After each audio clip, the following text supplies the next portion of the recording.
Hi, I'm Daniel from Technical Service, and today I'll show you how to assemble the TECEsolid.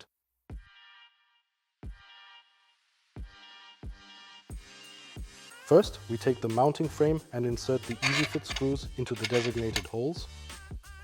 Then we take the entire frame and push it through the mounting all the way to the wall.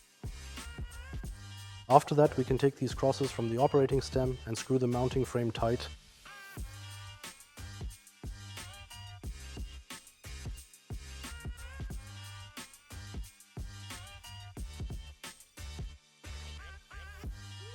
After that, we take the actuator rods and position them according to the installation dimensions.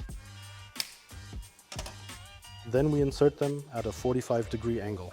On the left, through the splash guard into the actuator block until it stops, and then turn it 45 degrees to the right until we hear a click.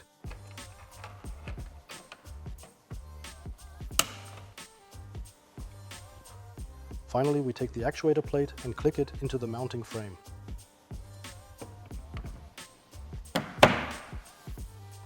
And if you have any questions, just send us an email, write us a WhatsApp message, or give us a call.